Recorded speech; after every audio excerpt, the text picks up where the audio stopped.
بھارت نے حملہ کیا تو رد عمل تیز اور دردناک ہوگا، D G S P R نے خبردار کر دیا۔ ترک میڈیا کو انٹرویو میں لیفٹیننٹ جنرل احمد شریف نے کہا، بھارت یاد رکھے وہ امریکہ نہیں اور پاکستان افغانستان نہیں۔ پاکستان نے بھارت کے 3 رافیل طیاروں سمیت 6 جنگی جہاز مار گرائے۔ دنیا جانتی ہے لیکن نئی دہلی اسے ماننے کو تیار نہیں۔ پاک بھارت ہاٹ لائن کھلی ہے، توقع ہے سیز فائر برقرار رہے گا۔ مزید بولے، کشمیر ایک بین الاقوامی تسلیم شدہ تنازع ہے۔ بھارت مسئلہ حل کرنے کی بجائے جبر سے اسے اندرونی مسئلہ بنانے کی کوشش کر رہا ہے۔ ہم کبھی بھارتی بالادستی کے آگے نہیں جھکیں گے۔ پاکستان میں دہشت گردی بھارت کی حمایت اور حوصلہ افزائی سے ہو رہی ہے۔ ہمارے پاس اس بات کے بہت سے ثبوت موجود ہیں۔ 17 ماہ میں دہشت گردی کے 3700 سے زیادہ واقعات میں 3896 شہادتیں ہو چکی۔ مارکہ حق میں بھارت کے خلاف کامیابی پر افواج پاکستان کو سلام۔ وزیراعظم شہباز شریف جوانوں کی حوصلہ افزائی کے لیے کراچی پہنچ گئے۔ وفاقی وزیر خالد مقبول صدیقی اور اعلیٰ عسکری حکام کا استقبال۔ وفاقی وزراء بھی وزیراعظم کے ہمراہ۔ شہباز شریف پاکستان نیوی ڈاک یارڈ جائیں گے، جوانوں سے خطاب کریں گے۔ وزیراعظم سے گورنر اور وزیر اعلیٰ سندھ کی ملاقاتیں بھی ہوں گی۔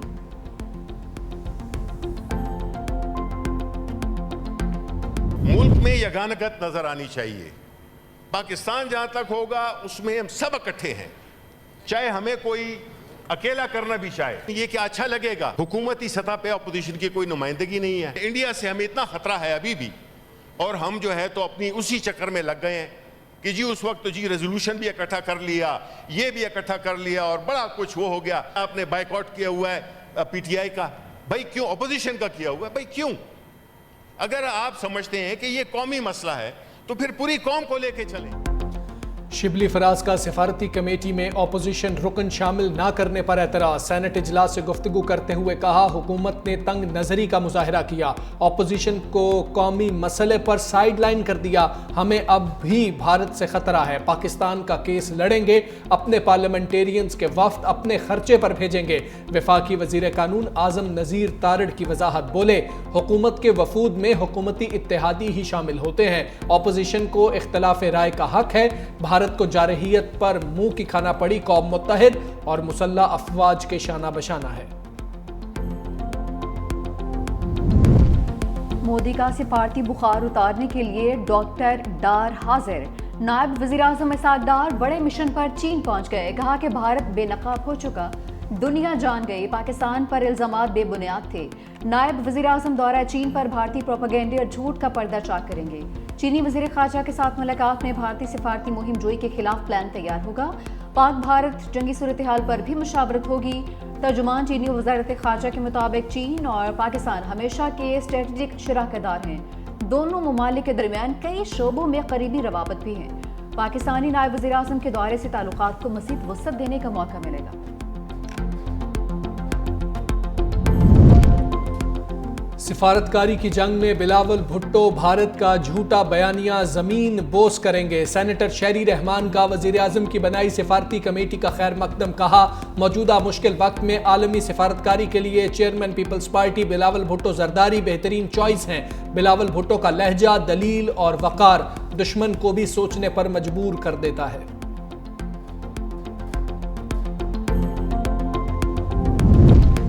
شاہین میزائل کے نام سے مودی سرکار کی صفوں میں ہلچل۔ پاکستان نے آپریشن بنیان مرصوص میں شاہین میزائل استعمال کرنے کے بھارتی دعووں کو مسترد کر دیا۔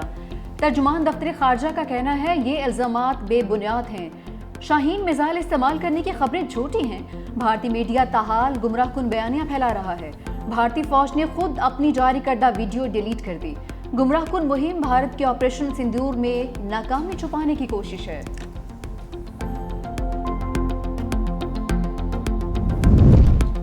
ایران اور پاکستان کا دہشت گردوں کو امن سے کھیلنے کی اجازت نہ دینے کا عزم۔ پاک بھارت کشیدگی کے بعد پاکستان اور ایران کے قومی سلامتی کے مشیروں کا رابطہ۔ ایران کی قومی سلامتی کے مشیر جنرل علی اکبر احمدیان نے کہا، ایران اور پاکستان خطے کی امن سے دشمنوں کو کھیلنے کی اجازت نہیں دیں گے۔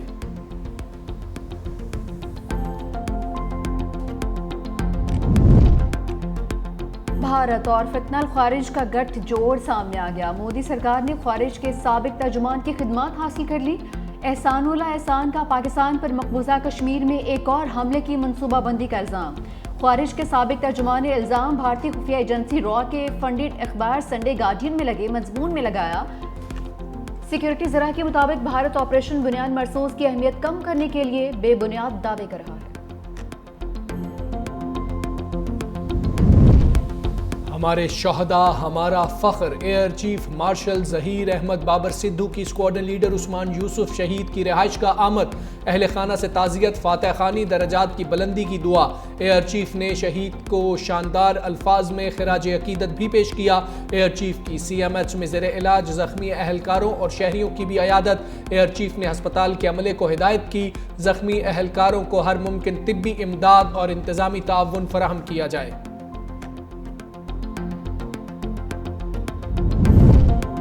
بھارتی پروپیگنڈے کے خلاف پاکستان کی سفارتی مہم۔ وفاقی وزیر داخلہ محسن نقوی سے قطر کے سفیر کی ملاقات۔ پاکستان اور بھارت کے درمیان جنگ بندی کے بعد کی صورتحال پر تبادلہ خیال۔ وزیر داخلہ محسن نقوی نے کہا کہ پاکستان ہمیشہ امن کا داعی رہا ہے اور ہم خطے میں پائیدار امن چاہتے ہیں۔ قطر کا حالیہ دورہ انتہائی کامیاب رہا۔ قطر کے وزیر اعظم، نائب وزیر اعظم اور وزیر داخلہ کے ساتھ ملاقاتوں میں دو طرفہ تعاون کو آگے بڑھانے پر اتفاق ہوا۔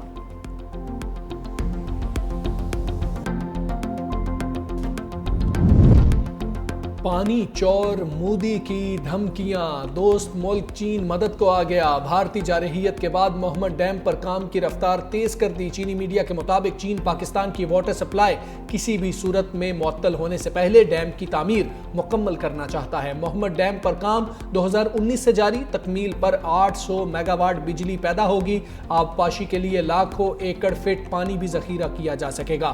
3 کروڑ آبادی کو صاف پانی مہیا کیا جائے گا۔ پاک فضائیہ کے ہاتھوں کتنے طیارے تباہ ہوئے؟ راہل گاندھی نے اپنا سوال پھر دہرا دیا۔ بولے جے شنکر کی خاموشی مجھے مانا اور قابل مذمت ہے۔ آج پھر پوچھ رہا ہوں کہ کیا بھارت نے اپنے طیارے اس وجہ سے گنوائے کہ پاکستان کو حملے کا پیشگی علم تھا؟ یہ محض کوتاہی نہیں بلکہ ایک سنگین جرم ہے، قوم سچ جانتی ہے۔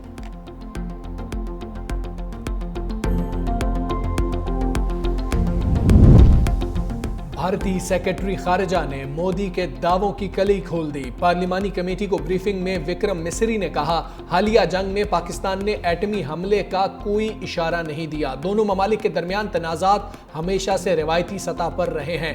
بھارتی وزیر اعظم نے خطاب میں کہا تھا، نیوکلیئر کی دھمکیوں میں نہیں آئیں گے۔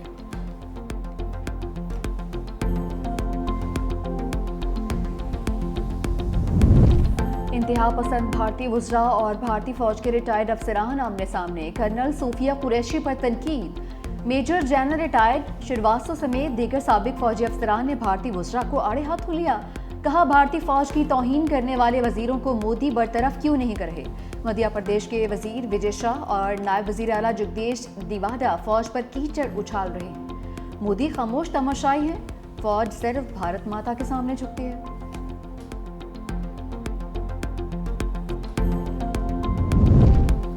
عالمی میڈیا کا پاک چین تعاون کے سامنے بھارت کی بے بسی کا اعتراف۔ دی اکانومسٹ کے مطابق چین کے ہتھیاروں نے پاکستان کے ہاتھوں پہلی بڑی جنگی آزمائش کامیابی کے ساتھ مکمل کر لی۔ جدید چینی ٹیکنالوجی سے لیس پاکستانی افواج نے بھارت کی عسکری منصوبہ بندی کو بری طرح ناکام بنایا۔ اربوں ڈالرز کے بھارتی رافیل طیارے چینی ہتھیاروں کے مقابلے میں بے اثر ثابت ہوئے۔ چین سے حاصل کردہ ایئر ڈیفنس سسٹمز، ڈرونز اور ہائپرسونک میزائلز نے پاکستان کو خطے میں تکنیکی برتری دلا دی۔ چینی اشتراک سے تیار کردہ پاکستان کے JF-17 تھنڈر طیاروں کو بھی عالمی سطح پر پذیرائی حاصل۔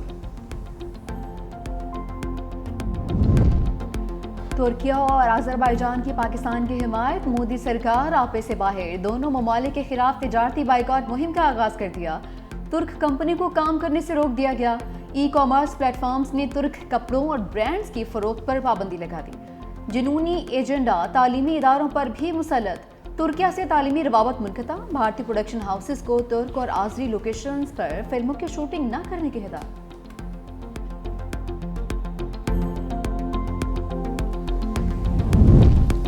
بھارت میں سکھوں کا کرتارپور راہداری کھولنے کا مطالبہ۔ مودی سرکار کا جنگ بندی کے ایک ہفتے بعد بھی راہداری کھولنے سے انکار۔ پاکستان کی جانب سے کرتارپور راہداری پر کوئی روک ٹوک نہیں، سکھ یاتریوں کی آمد کا سلسلہ جاری۔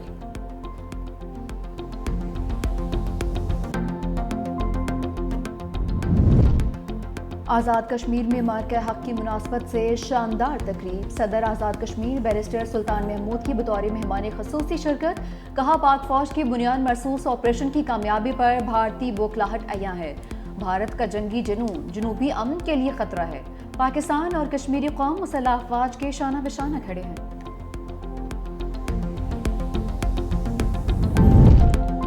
سندھ اسمبلی کے اجلاس میں پاک افواج کے شہداء کو خراج عقیدت، ملکی سلامتی اور فلسطین کے مظلوموں کے لیے وقفہ دعا۔ بلوچستان میں دہشت گردی کے واقعے میں شہید ہونے والوں کے لیے دعائے خیر کی گئی۔ پیپلز پارٹی رکن خیر النساء کی شہید ذوالفقار علی بھٹو، بے نظیر بھٹو شہید، شاہ نواز بھٹو کی مغفرت اور صدر آصف علی زرداری کی صحت یابی کے لیے دعا۔ لاہور میں بارڈر سے واپسی پر پاک فوج کے دستوں کا والہانہ استقبال، شہریوں نے پاک فوج کے جوانوں اور ٹینکوں پر پھولوں کی بارش کر دی۔ شہریوں نے پاک فوج زندہ باد کے نعرے لگا کر ماحول خوشگوار بنا دیا، شہریوں کا ہمیشہ پاک فوج کے ساتھ کھڑے رہنے کا عزم۔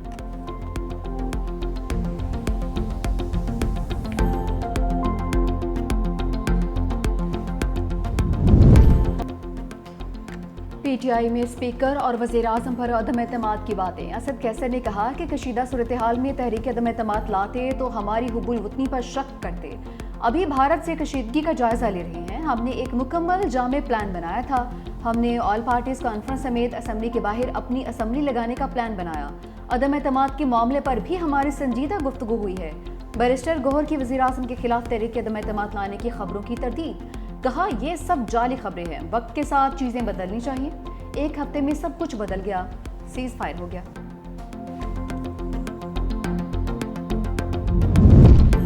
اسپیکر ایاز صادق کا تحریک عدم اعتماد پر چیلنج، کہا جو دوست تحریک عدم اعتماد کا شوق پورا کرنا چاہتے ہیں کر لیں، تحریک انصاف کے بہت سے ارکان تحریک لانے والوں کا ساتھ نہیں دیں گے، میں مطمئن ہوں اور بطور اسپیکر میرا کردار سب کے سامنے ہے، اگر تحریک آ بھی گئی تو ان کے اپنے لوگ ساتھ نہیں دیں گے۔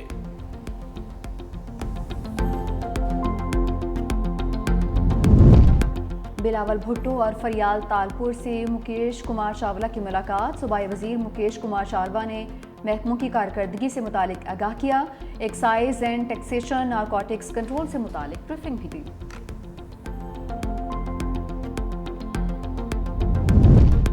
18 سال سے کم عمر کی شادی کی ممانعت کا بل سینٹ سے منظور، بل نظریاتی کونسل بھیجنے کی تحریک مسترد، جے یو آئی فے کی بل کی مخالفت، بل سینیٹر شہری رحمان نے پیش کیا، کم عمر میں شادی ممانعت بل پہلے ہی قومی اسمبلی سے منظور ہو چکا ہے۔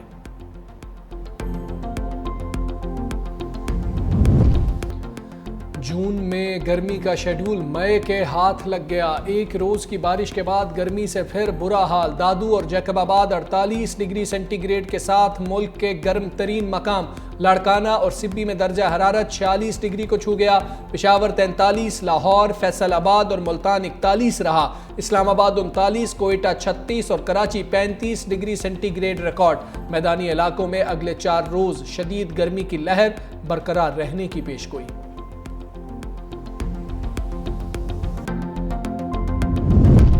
سینئر وزیر سندھ شجیل انعام میمن اور وزیر توانائی سید ناصر حسین شاہ کا چین میں چیری ہیڈ کوارٹرز کا دورہ، چیری ہولڈنگز گروپ نے ای وی گاڑیوں کے لیے چارجنگ پوائنٹس نصب کرنے پر آمادگی ظاہر کر دی۔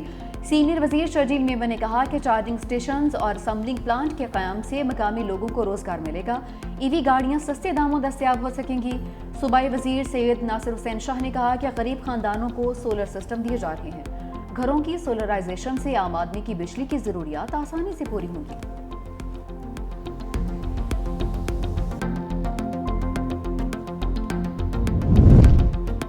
وزیر اعلیٰ پنجاب مریم نواز کی خطے کی سب سے بڑی اور جدید ترین کلائمیٹ آبزرویٹری بنانے کی منظوری، جدید سائنسی مرکز قائم کرنے کا بھی فیصلہ، منصوبے کے لیے بجٹ، آلات اور زمین کی فراہمی کا فیزیبلٹی پلان تیار۔ Observatory Punjab planning and development house میں قائم کی جائے گی، جدید خودکار کمیونیکیشن اور لنکیج سسٹم نصب کیا جائے گا، انٹرنشپ پروگرام کے ذریعے ہر شعبے کے لیے ماحولیاتی ماہرین تیار کیے جائیں گے۔ نوبیل انعام یافتہ ملالہ یوسفزئی کا جنگ زدہ لبنان کے لیے $1.5 لاکھ عطیہ، سوشل میڈیا پر کہا اسرائیلی حملوں سے جنوبی لبنان میں 15 لاکھ سے زائد افراد بے گھر ہو چکے، ہزاروں بچے اسکولوں سے باہر ہیں، انہیں تعلیمی ماحول تک رسائی حاصل نہیں ہے۔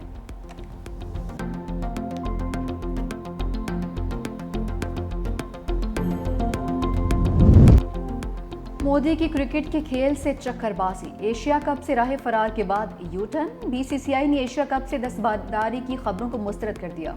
سیکرٹری بھارتی کرکٹ بورڈ کے مطابق ایشیا کرکٹ کونسل کے ان ایونٹ سے متعلق فی الحال کوئی فیصلہ نہیں کیا، اس بارے میں کوئی بھی خبر یا رپورٹ محض قیاس آرائی اور خیالی ہے۔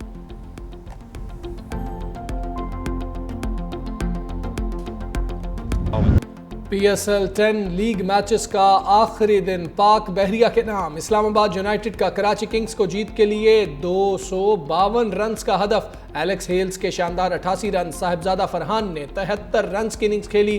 پلے آف مرحلے کے لیے ٹاپ 4 ٹیمیں final, Quetta Gladiators, Karachi Kings, Lahore Qalandars اور اسلام آباد یونائیٹڈ نے جگہ پکی کر لی۔ کوالیفائر 1 21 مئی کو لاہور میں کھیلا جائے گا۔